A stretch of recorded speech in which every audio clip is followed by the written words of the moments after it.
ഇന്നൽ ഹംദലില്ലാഹ്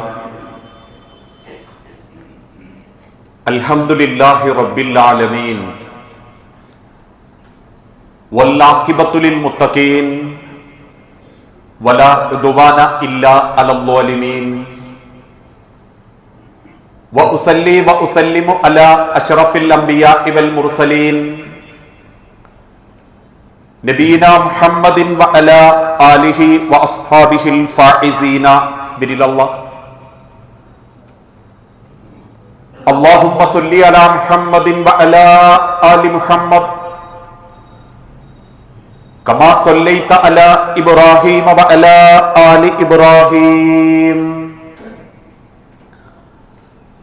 വബാരിക അലാ മുഹമ്മദിൻ വഅലാ ആലി മുഹമ്മദ് കമാ ബാറക്ത അലാ ഇബ്രാഹീമ വഅലാ ആലി ഇബ്രാഹീം ഇന്നക ഹമീദും മജീദ്. അഊദു ബില്ലാഹി മിനശ് ശൈത്വാനിർ റജീം. ബിസ്മില്ലാഹിർ റഹ്മാനിർ റഹീം. യാ അയ്യുഹല്ലദീന ആമനുത്തഖുല്ലാഹ ഹഖ്ക തുഖാതിഹി വലാ തമൂതുന്ന ഇല്ലാ വഅൻതും മുസ്ലിമൂൻ. ബിസ്മില്ലാഹിർ റഹ്മാനിർ റഹീം. വല്ലദീന ഹും ലിഅമാനാതിഹിം വഅഹ്ദിഹിം റാഊൻ. റബ്ബി ഇശ്റഹ് ലി സുദ്രി വയസ്സിർ ലി അംരി. സ്നേഹാദരണീയരായ സത്യവിശ്വാസി വിശ്വാസിനി സഹോദരങ്ങളെ, സർവലോക രക്ഷിതാവായ അള്ളാഹുവിന്റെ നിയമങ്ങളും നിർദ്ദേശങ്ങളും അന്ത്യപ്രവാചകൻ മുഹമ്മദ് മുസ്തഫ റസൂലുള്ളാഹി സല്ലല്ലാഹു അലൈഹി വസല്ലമയുടെ ജീവിതചര്യകളും സ്വന്തം ജീവിതത്തിന്റെ എല്ലാ രംഗത്തും അള്ളാഹുവിനെ സ്നേഹിച്ചുകൊണ്ട് ജീവിതത്തിൽ പകർത്തണമേ എന്ന് ആദ്യമായി ഉണർത്തുകയാണ്, വസിയത്ത് ചെയ്യുകയാണ്. നമ്മുടെ നാട് ഒരു വലിയ തെരഞ്ഞെടുപ്പിന്റെ ചൂടിലേക്ക് പ്രവേശിച്ചു കൊണ്ടിരിക്കുകയാണ്. ചിലർ അധികാരം ഉറപ്പിക്കാനും മറ്റു ചിലർ അധികാരം നേടാനും മറ്റു ചിലർ ആ അധികാരം നിലനിർത്താനും വേണ്ടി ജനപ്രതിനിധികളെ നിശ്ചയിക്കുകയും സജീവമായ പ്രവർത്തന രംഗത്ത് വലിയ ആവേശം കാണിച്ചുകൊണ്ടിരിക്കുന്ന ഒരു സമകാലിക അന്തരീക്ഷമാണ് നമ്മൾക്കിടയിൽ. നമ്മളെ കൂട്ടത്തിലുള്ള പല പാർട്ടികളും അവരുടേതായ സ്ഥാനാർത്ഥികളെ നിശ്ചയിച്ചു, ചിലര് നിശ്ചയിക്കാനിരിക്കുന്നു. ചില ആളുകൾ ആ സ്ഥാനാർത്ഥികൾക്ക് വേണ്ടി പ്രവർത്തിക്കാൻ വേണ്ടി ഒരുങ്ങിക്കൊണ്ടിരിക്കുന്നു എന്നുള്ളത് ഒരു വസ്തുതയാണ്. അതുകൊണ്ട് തന്നെ ഇത്തരമൊരു സാഹചര്യത്തിൽ അവനവന്റെ രാഷ്ട്രീയ പാർട്ടിയുടെ നിർദ്ദേശിക്കപ്പെട്ട ആളുകൾക്ക് പിന്നിൽ അണിനിരക്കുന്നവരും അതല്ലെങ്കിൽ ഒരു സ്ഥാനമായി ജനപ്രതിനിധിയായി മത്സരിക്കാനിരിക്കുന്നവരും അവരെ പിന്തുടരുന്നവരും ചില കാര്യങ്ങൾ ശ്രദ്ധിക്കേണ്ടതുണ്ടെന്ന് വിശ്വാസി സമൂഹത്തോട് പ്രവാചകൻ സല്ലല്ലാഹു അലൈഹി വസല്ലമ ഓർമ്മപ്പെടുത്തുകയുണ്ടായി. കാരണം ഏത് വ്യക്തിയെയാണോ നിങ്ങൾ നിർദ്ദേശിക്കുന്നത് ആ നിർദ്ദേശത്തെയും ഏത് വ്യക്തിയാണോ നിർദ്ദേശിക്കപ്പെട്ട് ആ സ്ഥാനം അലങ്കരിച്ചത് ആ വ്യക്തിയും രണ്ടും ചോദ്യം ചെയ്യപ്പെടുന്നതാണ്. അത് രാഷ്ട്രീയത്തിലാണെങ്കിലും ശരി, മതസംഘടനകളിലാണെങ്കിലും ശരി, ഒരു മസ്ജിദിന്റെ പള്ളി പരിപാലന കമ്മിറ്റിയിലാണെങ്കിലും ശരി, സകാത്തിന്റെ കമ്മിറ്റി ആണെങ്കിലും ശരി, നിർദ്ദേശിക്കപ്പെട്ടവനും ആ നിർദ്ദേശിച്ചവരും അള്ളാഹുവിന്റെ മുൻപിൽ ചോദ്യം ചെയ്യപ്പെടും. നിങ്ങൾ എന്തിനാണ് ആ വ്യക്തിയെ നിർദ്ദേശിച്ചത്? അയാൾക്ക് ആ സ്ഥാനത്തേക്കുള്ള യോഗ്യത എന്താണ് നിങ്ങൾ പരിഗണിച്ചത്? നിർദ്ദേശിക്കപ്പെട്ട വ്യക്തിയോട് റബ്ബ് ചോദിക്കും, നീ അതിന് അർഹനായിരുന്നോ? നിനക്കതിന്റെ ഉത്തരവാദിത്തം പൂർത്തീകരിക്കാൻ സാധിച്ചിട്ടുണ്ടോ എന്ന് ചോദ്യമുണ്ടാകും. അതുകൊണ്ടാണ് ലോകത്തിന്റെ ഹബീബായ പ്രവാചകൻ സല്ലല്ലാഹു അലൈഹി വസല്ലമ ഓർമ്മപ്പെടുത്തിയത് അധികാരം അമാനത്താണ്. വിശുദ്ധ ഖുർആനിലൂടെ വിശ്വാസികളുടെ വിജയത്തെക്കുറിച്ച് റബ്ബ് പരിചയപ്പെടുത്തിയപ്പോ പറഞ്ഞു, വല്ലദീനഹും, ആ വിജയികൾ ആരായിരിക്കും? ലി അമാനാത്തിഹിം വ അഹ്ദിഹിം റാഊൻ, അവരവരുടെ അമാനത്തും കരാറുകളും കൃത്യമായി പൂർത്തീകരിക്കുന്നവരായിരിക്കും. പറഞ്ഞ വാക്ക്, ഏറ്റെടുത്ത ഉത്തരവാദിത്വം, ഇതെല്ലാം കൃത്യമായി നിർവഹിക്കുന്നവരായിരിക്കും. അമാനത്തിന് പ്രാധാന്യം കൊടുക്കുന്നവരായിരിക്കും യഥാർത്ഥ വിശ്വാസികൾ, യഥാർത്ഥ ജനസേവകർ എന്നുവരെ ഉലമാക്കൾ അവരുടെ ഗ്രന്ഥത്തിൽ രേഖപ്പെടുത്തിയിട്ടുണ്ട്. അതുകൊണ്ട് തന്നെ അധികാരമെന്നാൽ, ഒരു പദവി എന്നാൽ അതൊരിക്കലും അവകാശമല്ല, മറിച്ച് അള്ളാഹുവിന്റെ അരികിലേക്കുള്ള ഒരു സേവനവും റബ്ബേൽപ്പിച്ച ഒരു ബാധ്യതയുമാണ് എന്ന് ചിന്തിച്ചു തുടങ്ങണം. ആ ചിന്ത നമ്മളെ മനസ്സിൽ വരുന്നില്ലേ, ഏറ്റെടുത്ത അധികാരം നാളെ നിങ്ങൾക്ക് മുൾക്കിരീടമായിരിക്കും. നിങ്ങൾ ഏൽപ്പിച്ചു കൊടുത്ത വ്യക്തിക്കതൊരു വലിയ ഭാരമായിരിക്കും.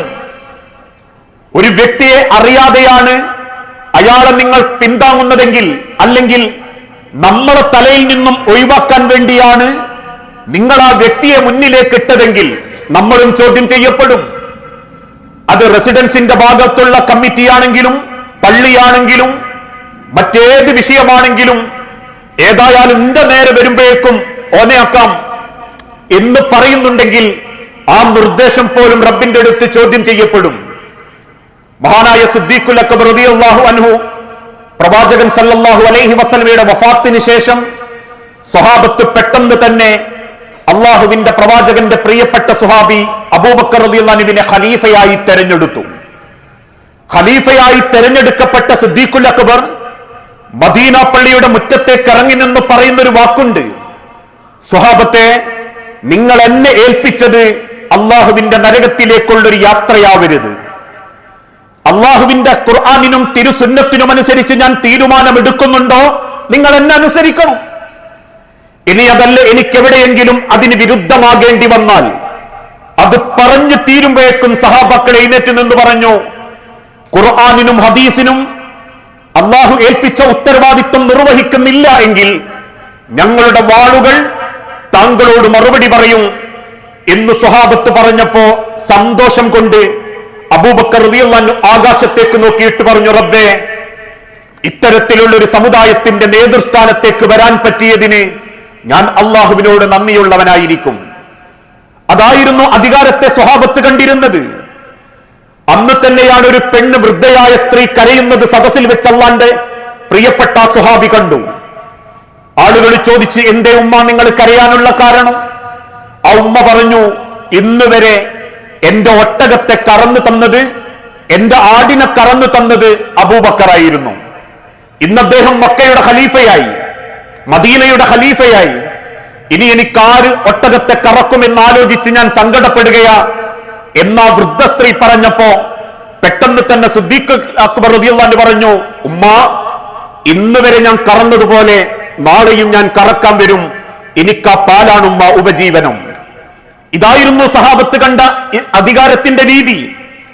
അതുകൊണ്ട് ആ ലോകത്തിന്റെ തിരുദൂതൻ പഠിപ്പിച്ചതും കുല്ലുക്കും റാഇൻ വകുല്ലുക്കും മസ്ഊലിൻ അൻ റഇയതിഹി, നിങ്ങളൊക്കെ അധികാരികളാ, നിങ്ങളുടെ അധികാരത്തെക്കുറിച്ചൊക്കെ റബ്ബ് നിങ്ങളോട് ചോദിക്കും. തെരഞ്ഞെടുക്കപ്പെട്ട ജനപ്രതിനിധി, അതല്ലെങ്കിൽ കോർപ്പറേഷൻ കൗൺസിലർ, അതല്ലെങ്കിൽ പഞ്ചായത്ത് വ്യക്തി, MLA, അവരല്ല മനുഷ്യന്റെ അധികാര പരിധിയിലുള്ളവർ. കുല്ലുക്കും റാഇൻ, നിങ്ങളൊക്കെ അധികാരമേൽപ്പിക്കപ്പെട്ടവരാ. ഭരണാധികാരികൾ ജനങ്ങൾക്കുള്ള ഉത്തരവാദികളായിരിക്കും. ജനങ്ങൾ പ്രയാസത്തിലാണോ, ചോദ്യം ഭരണാധികാരി നേരിടേണ്ടി വരും. അതുകൊണ്ട് സയ്യിദുന ഉമർ റളിയല്ലാഹു അൻഹു ഒരിക്കൽ പറഞ്ഞു, ആരെങ്കിലും മോഷണം നടത്തിയാൽ മോഷ്ടിച്ചവന്റെ കൈ ഞാൻ വെട്ടും. ഉടൻ അദ്ദേഹം വീണ്ടും ഒരു വാക്കുകൂടി പറഞ്ഞു, മോഷ്ടിച്ചത് ഭക്ഷണമാണെങ്കിൽ ആ നാടിന്റെ ഗവർണറുടെ കൈ ഞാൻ വെട്ടും. അതായിരുന്നു അധികാരത്തിലേക്ക് ഇറങ്ങിപ്പുറപ്പെടുമ്പോ സ്വഹാബത്തിനെയും ഇസ്ലാമിന്റെ ലോകത്തുള്ള ചരിത്രങ്ങളും നമ്മളെ ബോധ്യപ്പെടുത്തി തരുന്നത്. ഇനി ഭരണാധികാരികൾ മാത്രമാണോ അധികാരികൾ? കേരള മുഖ്യമന്ത്രി, ഇന്ത്യയുടെ പ്രധാനമന്ത്രി, ഇവര് മാത്രമാണോ അധികാരികൾ? അല്ല. ഒരു ഗ്രഹനാഥൻ അധികാരിയ.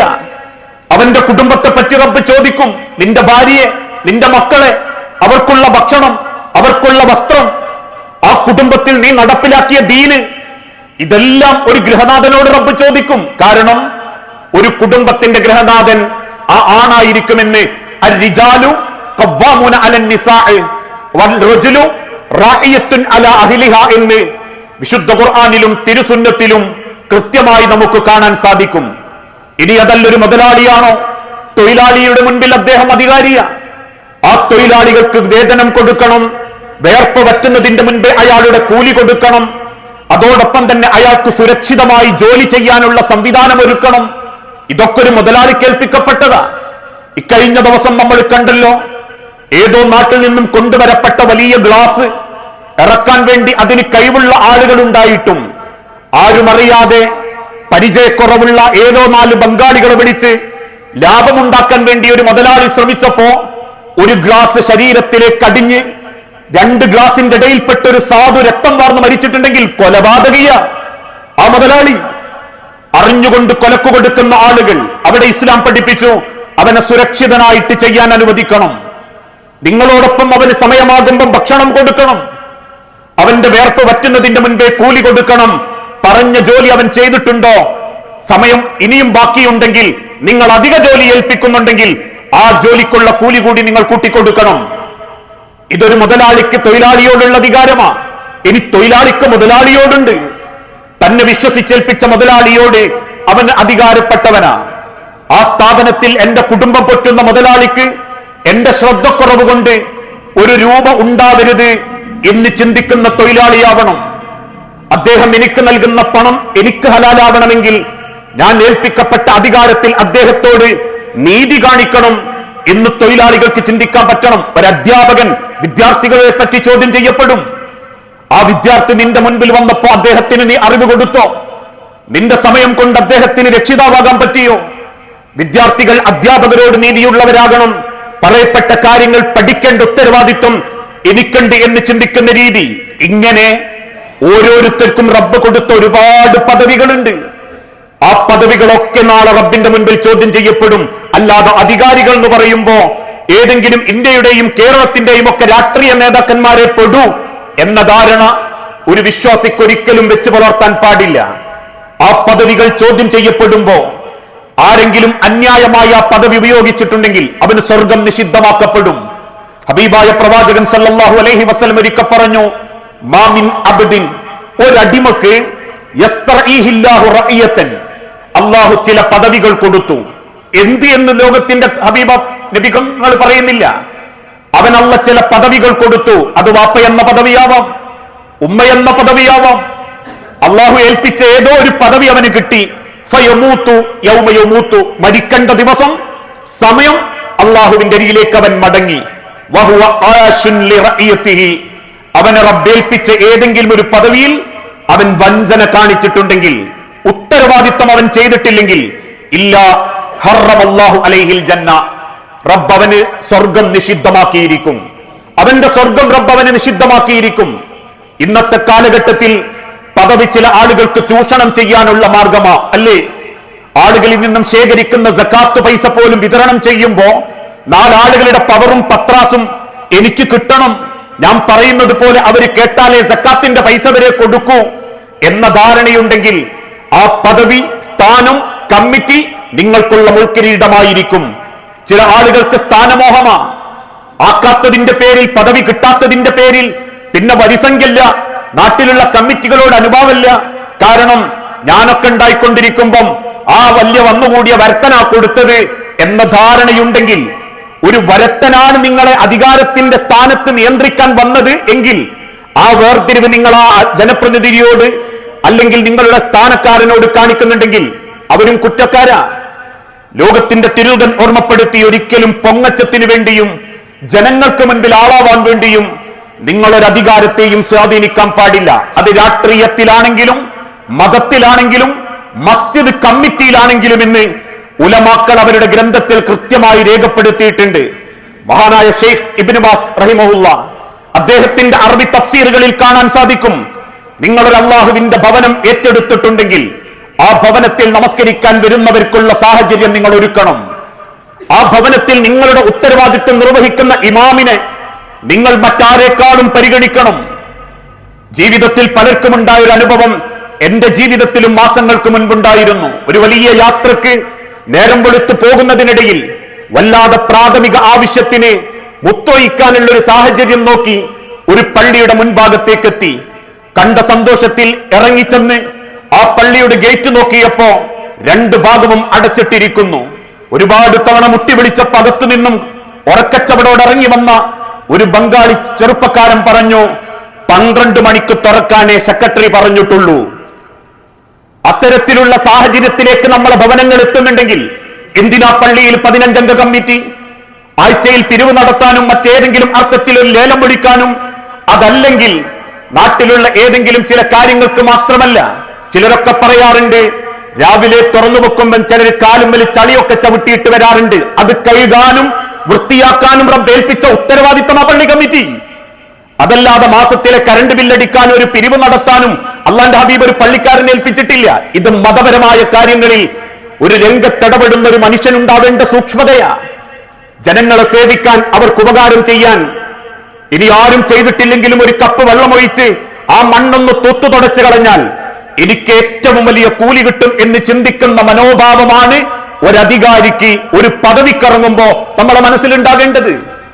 അതോടൊപ്പം തന്നെ നമ്മൾ കണ്ടു, ജീവിതത്തിന്റെ ഓരോ രംഗത്തും സുരക്ഷിതമായ കാര്യങ്ങൾ ചെയ്തു കൊടുക്കാതെ തൊഴിലാളികളെ പ്രയാസപ്പെടുത്തുന്ന മുതലാളിമാരും, ഇങ്ങനെ പല രീതിയിലും ന്യായം ചെയ്യാത്ത ആളുകളുണ്ടെങ്കിൽ ഹബീബായ നബി തങ്ങൾ വീണ്ടും ഓർമ്മപ്പെടുത്തുന്ന ഒരു വചനമുണ്ട്, അശദ്ദുന്നാസി വദാബൻ യൗമൽ ഖിയാമ. ഖിയാമത്ത് നാളിൽ ഏറ്റവും കഠിനമായ ശിക്ഷ ലഭിക്കുന്ന ഒരു കൂട്ടർ ഇമാമുൻ ജാഇറുൻ, അന്യായം ചെയ്ത് നേതാവായ നേതാക്കന്മാരായിരിക്കും. അന്യായം ചെയ്ത് സ്ഥാനം നേടിയിട്ടും അന്യായം ചെയ്യുകയും അന്യായത്തിന് കൂട്ടുനിൽക്കുകയും ചെയ്ത ആളുകൾ. അതുകൊണ്ടാ പ്രിയപ്പെട്ടവരെ, നമ്മൾക്ക് കിട്ടുന്ന ഒരു സ്ഥാനം അതെത്ര ചെറുതാണെങ്കിലും വലുതാണെങ്കിലും അതൊരിക്കലും അന്യായത്തിനും നമ്മളെ ദുരിതത്തിലാക്കാനോ ദുഃഖത്തിലാക്കാനോ പാടില്ല. മദീന മിമ്പറിലിരിക്കുന്ന സ്വഹാബത്തിനോട് അള്ളാന്റെ ഹബീബ് ഒരിക്കൽ മിമ്പറിൽ വെച്ച് ചോദിച്ചു, മൽ ഇമാറ, എന്താ പദവി, എന്താ അധികാരം? നിങ്ങൾ ചിലതിന്റെ ഒക്കെ ഒരു സെക്രട്ടറിയും പ്രസിഡന്റും ഒക്കെ ആണല്ലോ, നിങ്ങൾ ചില കാര്യങ്ങളുടെ ഒക്കെ അധികാര പരിധിയിലുള്ളവരാണല്ലോ, എങ്കിൽ പറ മൽ ഇമാറ, എന്താ സ്വഹാബത്തെ പദവി, അധികാരം? സ്വഹാബാക്കളിൽ ചിലർ പറഞ്ഞു, നബിയെ, മറ്റുള്ള ആളുകളിൽ നിന്നും തെരഞ്ഞെടുക്കപ്പെട്ടവൻ, അതല്ലെങ്കിൽ ഞങ്ങൾക്ക് ലഭിക്കപ്പെട്ട വലിയൊരു സ്ഥാനം. അള്ളാന്റെ ഹബീബ് പുച്ഛത്തോടെ തിരിച്ചു പറഞ്ഞൊരു വാക്കുണ്ട്, അവ്വലുഹ മലാമത്തുൻ, എങ്കിൽ അറിഞ്ഞോ, ആ പദവി, അധികാരം അവ്വലുഹ മലാമത്തുൻ, നിങ്ങൾക്കുള്ള നിന്ദ്യതയാ. നിങ്ങൾക്കുള്ള നിന്ദ്യതയാണ് ആ പദവി. മറ്റൊരാൾക്കത് കിട്ടാതെ എനിക്ക് കിട്ടില്ലോ നിങ്ങൾ ദുനിയാവിൽ ചിന്തിക്കും, പക്ഷെ ആഖിറത്തിലെത്തുമ്പോൾ ചിന്തിക്കും, റബ്ബ് എനിക്ക് കിട്ടണ്ടായിരുന്നു, വേറെ ആർക്ക് കൊടുത്താലും മതിയായിരുന്നു എന്ന്. അങ്ങനെ നിങ്ങളെ നിന്ദിക്കാനും നിന്ദ്യതയിലേക്കും കൊണ്ടുപോകാൻ നാട്ടിലെ ആയിരക്കണക്കിന് ആളുകൾ നിങ്ങളെ തലയിൽ വെച്ച് തന്നൊരു മുൾക്കിരീടമാണ് അധികാരം. അത് മതത്തിലായാലും രാഷ്ട്രീയത്തിലായാലും പള്ളി കമ്മിറ്റിയിലായാലും മറ്റേത് കമ്മിറ്റികളിലാണെങ്കിലും. 4 ആളുകൾക്കിടയിൽ എനിക്കത് കിട്ടി, 4 സ്വീകരണം കിട്ടി, 4 ആളുകൾ എന്റെ മുൻപിൽ വന്ന് അപേക്ഷയായി ചോച്ചാനിച്ചു നിന്നു, അതൊക്കെ ദുനിയാവ് കിട്ടും. ആഖിറത്തിൽ നിങ്ങൾക്കുള്ള നിന്ദ്യതയായത് മാറിയേക്കാം, നിങ്ങളത് യഥാവിധി പ്രവർത്തിക്കുകയും ന്യായം ചെയ്യുകയും ചെയ്തിട്ടില്ലെങ്കിൽ. വസാനീഹ, ഇനി രണ്ടാമതായി നിങ്ങൾ അതിനെ നോക്കുകയാണെങ്കിൽ, നദാമത്തുൻ, നിങ്ങൾക്കുള്ള ഖേദമായിരിക്കും അത്. ഖേദം കൊണ്ട് നിങ്ങൾ കരയുന്ന ഒരവസ്ഥ നിങ്ങൾക്ക് പരലോകത്ത് വരും. അധികാരം, സ്ഥാനം. വസാലിസഹ, മൂന്നാമതായി അദാബുൻ യൗമൽ ഖിയാമ, അന്ത്യനാളിൽ നിങ്ങൾക്കുള്ള ഏറ്റവും വലിയൊരു വേദനയായിരിക്കും, ശിക്ഷയായിരിക്കും അത്. ആർക്കൊഴികെ?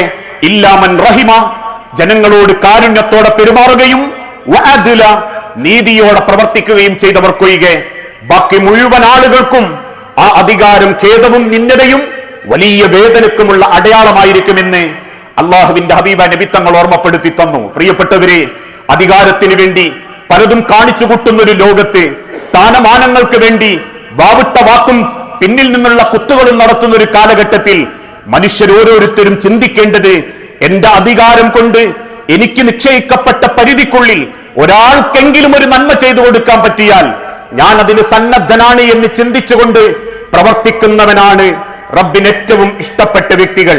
അല്ലാതെ തലയിൽ നിന്ന് ഒഴിവാക്കാനും അവനവന്റെ ആളുകൾക്ക് വേണ്ടിയിട്ട് കുതന്ത്രങ്ങൾ കാണിച്ചും ഏതൊക്കെ രംഗത്താളുകൾ വാരിപ്പിടിച്ചിട്ടുണ്ടോ അതൊക്കെ ദുനിയാവിൽ കിട്ടുന്ന പദവി മാത്രമായി ചുരുങ്ങുകയും ആഖിറത്തിൽ വലിയ സങ്കടമാവുകയും ചെയ്യും.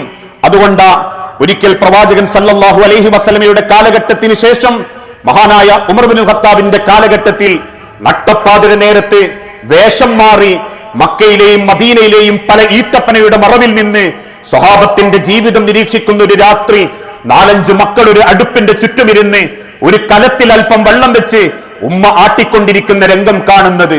ഓരോ കുഞ്ഞുങ്ങളും കരഞ്ഞ് കരഞ്ഞ് ആ അടുപ്പിൽ നിന്ന് എന്തെങ്കിലും കിട്ടുമെന്ന പ്രതീക്ഷയിൽ കലത്തിന്റെ അരികിൽ ബോധം കെട്ട് തളർന്നു വീണ് മയങ്ങിപ്പോയപ്പോ നെഞ്ചു പൊട്ടി കരഞ്ഞകത്ത് കയറി വാളൂരി ഉമർ ഇബ്നുൽ ഖത്താബ് ചോദിച്ചിട്ടുണ്ട്, പെണ്ണെ, നീ ഒരു മാതാവല്ലേ, എന്തിനാ മക്കളെ പട്ടിണിക്കിടുന്നത്? കലക്കിക്കൊണ്ടിരിക്കുന്ന ആ ചെമ്പും കുടത്തിന്റെ അകം കാണിച്ചിട്ട് ആ പെൺകുട്ടി പറഞ്ഞു, ഉമറേ, ഇത് കാലിയ, ഒന്നും ഞങ്ങൾക്ക് അനുവദിക്കപ്പെട്ടതിലില്ല. എന്തു കൊടുക്കുമെന്നറിയാതെ ഞാൻ എന്ത് ചെയ്യുമെന്ന് ചോദിക്കുമ്പോ ഹൃദയം പൊട്ടി വേദനയോടെ തന്റെ ഖജനാവിലേക്കോടി ഗോതമ്പ് ചാക്ക് സ്വന്തം തോളത്തെടുത്ത് മദീന മണലിലൂടെ ഓടിക്കതച്ചോടുന്ന ഉമറിനോട് പലരും പറഞ്ഞു, ഞങ്ങൾ എടുക്കാം, ഞങ്ങൾ എത്തിച്ചൊടുക്കാം. തിരിഞ്ഞു നിന്ന് ഉമർ ചോദിച്ചൊരു ചോദ്യമുണ്ട്, നാളെ റബ്ബിന്റെ മുൻപിൽ എന്നെ നിങ്ങൾ ഏറ്റെടുക്കുമോ? ഇല്ലല്ലോ, അവിടെ ഞാൻ ഒറ്റക്കാണെങ്കിൽ ഇതെനിക്ക് എത്തിക്കാൻ പറ്റുമെന്ന് ചിന്തിച്ച് കൊടുത്തിട്ടുണ്ടെങ്കിൽ ഒരു പടയങ്കിയുടെ വിഷയത്തിൽ അലി ഇബ്നു അബീ ത്വാലിബിന് നഷ്ടപ്പെട്ട ഒരു പടയങ്കി ജൂതന്റെ സ്ഥാപനത്തിൽ കണ്ടപ്പോ അലി ഇബ്നു അബീ ത്വാലിബ് റളിയല്ലാഹു അൻഹു അന്ന് ഖലീഫയാ, അന്ന് അദ്ദേഹം അരികിലിരിക്കുന്ന അബ്ദുല്ലാഹ് ബിൻ ശുറൈഹിനോട് പറഞ്ഞു, അതെന്റെ പടയങ്കിയാ, അതെനിക്ക് എങ്ങനെങ്കിലും ഒന്ന് വാങ്ങിത്തരണം. അലി ഇബ്നു അബീ ത്വാലിബിന്റെ കൈ പിടിച്ച് താൽ ഖലീഫ എന്ന് വിളിച്ചപ്പോ കൈ പതുക്കെ വിടുവിച്ചിട്ട് പറഞ്ഞു, ഖലീഫയായിട്ട് എനിക്കത് വേണ്ട, അലിയായിട്ട് എനിക്കത് വാങ്ങിത്തരാൻ പറ്റെങ്കിലും മതി എന്ന് പറഞ്ഞിട്ടുണ്ട്. എങ്കിൽ നീതിയിലും ന്യായത്തിലും എങ്ങനെ മുൻപോട്ട് പോകാൻ സാധിക്കുമോ അന്നേ നാട് സമാധാനപ്പെടൂ, അന്നേ മനുഷ്യന് അവന്റെ ഉപകാരങ്ങൾ കിട്ടൂ, അന്നേ രാഷ്ട്രീയ പാർട്ടിയിൽ പ്രവർത്തിച്ച് വോട്ടുപയോഗിച്ചവന്റെ നെയ്യത്ത് പോലും നാഥന്റെ അരികിൽ നമുക്ക് ചോദ്യം ചെയ്യപ്പെടാത്ത രീതിയിലാക്കാൻ സാധിക്കൂ. ആ നിലക്ക് അവനവന്റെ അധികാര പരിധിയെയും വാക്കുകളെയും ഏത് രംഗത്തും സൂക്ഷിക്കുക. ജയവും തോൽവിയും 10-65 കൊല്ലത്തേക്ക് ഉണ്ടാവൂ.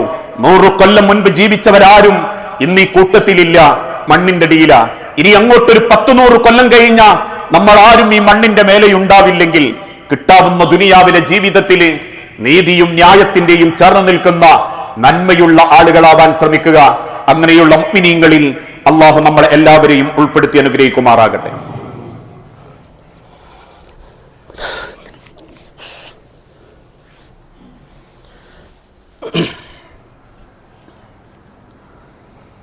അൽഹംദുലില്ലാഹ് വസ്സലാത്തു വസ്സലാമു അലാ റസൂലിൽ അമീൻ വഅലാ ആലിഹി വഅസ്ഹാബിഹി അജ്മഈൻ അമ്മാ ബഅദ്. യാ അയ്യുഹന്നാസ് ഊസീകും സാനിയം ബിതഖ്വല്ലാഹ്. ജീവിതത്തിന്റെ എല്ലാ രംഗത്തും അള്ളാഹുവിനെ സൂക്ഷിച്ച് ജീവിക്കണമേ എന്ന് എന്നോടെന്ന പോലെ നമ്മളിൽ ഓരോരുത്തരോടും വസിയത്ത് ചെയ്യുകയാണ്, ഉപദേശിക്കുകയാണ്. ഒരു രാഷ്ട്രീയ പ്രവർത്തനവും ആ രീതിയിലുള്ള സമ്മതിദായ അവകാശ പ്രഖ്യാപനവും നടക്കുന്ന ഒരു കാലഘട്ടത്തിൽ ആരാണ് ശരി ആരാണ് തെറ്റ് എന്ന് തിരിച്ചറിയാനുള്ള കഴിവൊന്നും പ്രത്യക്ഷത്തിൽ അള്ളാഹു നമുക്ക് നൽകിയിട്ടില്ല. അതുകൊണ്ട് തന്നെ നമ്മൾ കൊടുക്കുന്ന ഒരു വോട്ട്, അതല്ലെങ്കിൽ നമ്മൾ ചെയ്യുന്ന ഒരു അവകാശം, അതൊരിക്കലും ഒരു അനീതിക്ക് കൂട്ടുനിൽക്കുന്നതായി മാറരുതേ റബ്ബേ. എന്റെ അമാനത്ത് എനിക്ക് കൃത്യമായി പൂർത്തീകരിക്കാൻ പറ്റുന്ന ഒരു ശക്തി അള്ളാഹുവെ നീ എനിക്ക് നൽകണം എന്ന് നമ്മൾ പ്രാർത്ഥിക്കേണ്ടതുണ്ട്. അത് പ്രാർത്ഥിക്കുന്ന ഒരാളെ കൊണ്ട് അള്ളാഹു തആല അതിന് പ്രവർത്തിപ്പിക്കുകയും ചെയ്യും. റബ്ബിനോട് ആ പ്രാർത്ഥന പ്രാർത്ഥിച്ചിട്ടാണ് നമ്മൾ ആ അവകാശം നിർവഹിക്കുന്നതെങ്കിൽ നമുക്ക് റബ്ബിന്റെ മുൻപിൽ പോലും ചോദ്യത്തിന് ഉത്തരമുണ്ടാകും. റബ്ബേ, ഞാൻ പ്രാർത്ഥിച്ചിട്ടുണ്ട് നിന്റെ അവകാശം അമാനത്തിന് യോജിച്ചതാവണം എന്ന്. അതല്ല രാഷ്ട്രീയവും സംഘടനകളും മാത്രം നോക്കിയിട്ടാണ് ചെയ്യുന്നതെങ്കിൽ എത്രത്തോളം റബ്ബിന്റെ മുൻപിൽ നമ്മൾ ചോദ്യം ചെയ്യപ്പെടുമെന്നുള്ളത് ഓരോരുത്തരും സ്വന്തത്തോട് ചോദിക്കുക. ഇന്ന രാഷ്ട്രീയ പാർട്ടി എന്നൊരു വിഭാഗത്തെയും ഞാൻ പറയുന്നില്ല കേട്ടോ, അങ്ങനെ ദുർവ്യാഖ്യാനിക്കരുത്. മറിച്ച് ചെയ്യാൻ ഒരുങ്ങുന്ന, പ്രവർത്തിക്കാൻ ഒരുങ്ങുന്ന നമ്മൾ പ്രാർത്ഥിക്കണം, അല്ലാഹുമ്മ അഗിന്നി, റബ്ബേ നീ എന്നെ സഹായിക്കണം, അലാ ആദാ അൽ അമാന, അമാനത്ത് നിർവഹിക്കാൻ വേണ്ടി, അമാനത്തിന്റെ പൂർത്തീകരണത്തിന് വേണ്ടി എന്നെ സഹായിക്കണം റബ്ബേ. അത് ഞാൻ കൊടുക്കുന്ന വോട്ടാണെങ്കിലും ഞാൻ തേടുന്ന വോട്ടാണെങ്കിലും സമൂഹത്തിന്റെ ഭദ്രതയും കാവലും നിലനിൽക്കുന്ന, മനുഷ്യന്റെ മതം കൊണ്ടും ജാതീയത കൊണ്ടും വേർതിരിക്കപ്പെടാത്ത, കൊലപാതകങ്ങളും തമ്മിലുള്ള പിടിച്ചുപറിയും അക്രമങ്ങളും കൈക്കൂലിയും കൊള്ളയും കരിഞ്ചന്തയും ഇല്ലാത്ത ഒരു അമാനത്തുള്ള നിർഭയത്വമുള്ള ഒരു ജീവിതത്തിന്, ഒരു നാടിന് എന്നെ സഹായിക്കണം. എന്റെ അവകാശം, എന്റെ വോട്ട്, എന്റെ പ്രവർത്തനം അത് റബ്ബെ അമാനത്ത് പൂർത്തീകരിക്കുന്ന രീതിയിലാവണം. കരാറുകൾ പാലിക്കാൻ പറ്റുന്ന ആളുകളുടെ കൂടെ നിൽക്കാനും പറ്റണം. ഇതാണ് ഒരു മനുഷ്യന്റെ ഏറ്റവും വലിയ പ്രാർത്ഥന. അതോടൊപ്പം തന്നെ നബി സല്ലല്ലാഹു അലൈഹി വസല്ലം ഒരിക്കൽ ഓർമ്മപ്പെടുത്തി, അല്ലാഹുമ്മ ലാ തജ്അൽ വിലായതനാ വബാലൻ അലൈനാ. നിങ്ങൾ പ്രാർത്ഥിക്കണം, അല്ലാഹുമ്മ, അല്ലാഹുവേ, ലാ തജ്അൽ വിലായതനാ, ഒരിക്കലും എന്റെ അധികാരം, എനിക്കത് കിട്ടിയിട്ടുണ്ടെങ്കിൽ എന്റെ അധികാരം ഒരിക്കലും വബാലൻ അലൈനാ, എന്റെ മേലുള്ള ഒരു ശിക്ഷയാക്കി അധികാരം തരരുത് റബ്ബേ. പല ആളുകൾക്കും പടച്ചോൻ അധികാരം കൊടുത്തത് ഒരു ശിക്ഷയായിട്ടായിരിക്കാം, പരീക്ഷണമായിട്ടായിരിക്കാം. അത് കിട്ടുമ്പോഴേക്കും നമ്മൾക്ക് വലുത് കിട്ടി, 1000-500 ആളുടെ എനിക്കപ്പ അത് കിട്ടിയത്, ഞാനപ്പ അതിന്റെ സെക്രട്ടറി, ഞാനപ്പ അതിന്റെ പ്രസിഡന്റ് എന്ന് നിങ്ങൾക്ക് തോന്നുന്നുണ്ടെങ്കിലും ഒരു പക്ഷെ പടച്ചോൻ പരീക്ഷിക്കാനും ശിക്ഷിക്കാനും വേണ്ടി തന്നൊരു മുൾക്കിരീടമാവാം. അതുകൊണ്ടാണ് ഉമർ ഇബ്നുൽ ഖത്താബിനെ സിദ്ദീഖുൽ അക്ബറിന്റെ മരണശേഷം ഖലീഫയാക്കാൻ വേണ്ടി ശ്രമിച്ചപ്പോ ജനങ്ങൾ നോക്കി നിൽക്കെ മദീന പള്ളിയുടെ മുറ്റത്തുനിന്ന് ഒരു പിടി മണൽ വാരിയിട്ട് ഉമർ ഇബ്നുൽ ഖത്താബ് പറഞ്ഞു, ഇത് വായിലേക്ക് ഇട്ടിറക്കണം എന്ന് പറഞ്ഞാൽ ഞാൻ ഇറക്കും, പക്ഷെ ഞാൻ അധികാരം വാങ്ങൂല, ഞാൻ ഖലീഫയാവൂല, എനിക്ക് ആ സ്ഥാനം വേണ്ട എന്ന് നെഞ്ചുപൊട്ടി പറയാനുള്ള കാരണവും അതാ. അതുകൊണ്ട് തന്നെ ഓരോ സെക്കൻഡും നമ്മൾ പ്രാർത്ഥിക്കണം, റബ്ബേ ഞങ്ങൾക്ക് നീ തന്ന ഒരവകാശം, ഈ ജനക്ഷേമ പ്രവർത്തനങ്ങളിൽ ജനപ്രതിനിധികൾക്കിടയിൽ ഞങ്ങൾക്ക് നൽകപ്പെട്ട സമ്മതിദാവകാശം, അത് നീതിയോടെ ന്യായത്തോടെ ചേർന്ന് നിന്ന് പ്രവർത്തിക്കാൻ, അവിടെ യാതൊരുവിധ മനസ്സിന്റെ കെട്ടിക്കൊടുക്കലുകളോ വേർതിരിവോ ഇല്ലാതെ നീ ചിന്തിപ്പിക്കുന്ന ഒരു നന്മയുള്ള ലോകത്തേക്ക് വേണ്ടി മുന്നോട്ട് പോകാൻ ഞങ്ങൾക്ക് അവകാശം തരണം, സഹായിക്കണം റബ്ബേ എന്ന് പ്രാർത്ഥിക്കുകയും ചെയ്യണം. എങ്കിൽ അള്ളാഹുവിന്റെ തീരുമാനം ഈ സമൂഹത്തിൽ നടപ്പാക്കപ്പെടും. അങ്ങനെ ചിന്തിക്കുന്ന യഥാർത്ഥ മുഅ്മിനീങ്ങളിൽ, മുത്തഖീങ്ങളിൽ അള്ളാഹു നമ്മളെ എല്ലാവരെയും ഉൾപ്പെടുത്തി അനുഗ്രഹിക്കുമാറാകട്ടെ. റബ്ബെ, അറിഞ്ഞുമറിയാതെയും ഒരുപാട് തെറ്റുകുറ്റങ്ങൾ സംഭവിച്ചു പോകുന്നുണ്ട് നാഥ. എല്ലാം വിട്ടുപുറത്തു മാപ്പാക്കി നിന്റെ സ്വർഗത്തിൽ ഇതേ രൂപത്തിൽ നിന്ന് ഞങ്ങളെ ഒരുമിപ്പിച്ചു കൂട്ടണമേ നാഥ. മക്കളില്ലാതെ പരീക്ഷിക്കപ്പെടുന്ന ഒരുപാട് കുടുംബങ്ങളുണ്ട് റബ്ബെ. മക്കളെന്ന് അനുഗ്രഹം നൽകി ഓരോ കുടുംബങ്ങളോട് നീ കാരുണ്യം കാണിക്കുകയും ചികിത്സകൾ ഫലപ്രദമാവാൻ ഓരോ കുടുംബങ്ങൾക്കും നീ തൗഫീക്ക് നൽകി അനുഗ്രഹിക്കുകയും ചെയ്യണമേ നാഥ. മരണപ്പെട്ടു പോയ സഹോദരി സഹോദരന്മാർ, മാതാപിതാക്കൾ ഓരോരുത്തരുടെ ഖബർ നീ വിശാലമാക്കുകയും നിന്റെ ജന്നാത്തുൽ ഫിർദൗസിൽ അവരെയും ഞങ്ങളെയും നീ ഒരുമിപ്പിച്ചു കൂട്ടണമേ. ചെറുതും വലുതുമായ പല അസുഖങ്ങളിലും ഏറെ സങ്കടപ്പെടുന്നവരുണ്ട് നാഥ ഞങ്ങളുടെ കൂട്ടത്തിൽ. എല്ലാം എളുപ്പം ശിഫ നൽകി ആരോഗ്യത്തോടെ ആഫിയത്തോടെ ജീവിക്കാൻ ഞങ്ങൾക്ക് തൗഫീക്ക് നൽകണമേ. അല്ലാഹുമ്മ ഗ്ഫിർ ലിൽ മുഅ്മിനീന വൽ മുഅ്മിനാത്ത് അൽ മുസ്ലിമീന വൽ മുസ്ലിമാത്ത് അൽഅഹ്യാഹു മിൻഹും വൽ അംവാത്ത് ഇന്നക മുജീബുദ് ദഅവാതി യാ ഖാദിയൽ ഹാജാത്ത്. അല്ലാഹുമ്മ അഇസ്സൽ ഇസ്ലാമ വൽ മുസ്ലിമീൻ വഅദിൽ അശ്ശിർക വൽ മുശ്രികീൻ. അല്ലാഹുമ്മ അജിർനാ മിനൻ നാർ, അല്ലാഹുമ്മ അജിർനാ മിനൻ നാർ, അല്ലാഹുമ്മ അജിർനാ മിനൻ നാർ. റബ്ബെ, പ്രാർത്ഥിക്കണമെന്ന് വസിയത്ത് തന്നവരുണ്ട്. അസുഖം ബാധിച്ച് അങ്ങേയറ്റം വെന്റിലേറ്ററിലടക്കം കിടക്കുന്ന ആളുകൾ എളുപ്പം ശിഫ നൽകി ആരോഗ്യത്തോടെ ആഫിയത്തോടെ ജീവിക്കാൻ തൗഫീക്ക് നൽകണമേ നാഥ. കടബാധ്യതയിൽപ്പെട്ടവരും ലോണ് പോലെയുള്ള പലിശയിലും അബദ്ധം കൊണ്ടും നിവൃത്തികേട് കൊണ്ടും പെട്ടുപോയവരുണ്ട് നാഥ. അതിൽ നിന്നെല്ലാം ശുദ്ധമായി ഹലാലായ റിസ്കോടെ ജീവിച്ചു മരിക്കാൻ ഓരോരുത്തർക്കും നീ തൗഫീക്ക് നൽകണമേ. ലോകത്തിന്റെ നാനാഭാഗത്ത് ഗസയിലടക്കം കണ്ടുകൊണ്ടിരിക്കുന്ന ശത്രുക്കളുടെ ക്രൂരതയിൽ നിന്ന് ഓരോ നാടിനെയും നീ കാത്തുരക്ഷിക്കണമേ. റബ്ബനാ ആതിനാ ഫിദ്ദുനിയ ഹസന വഫിൽ ആഖിറതി ഹസനത വഖിനാ അദാബന്നാർ.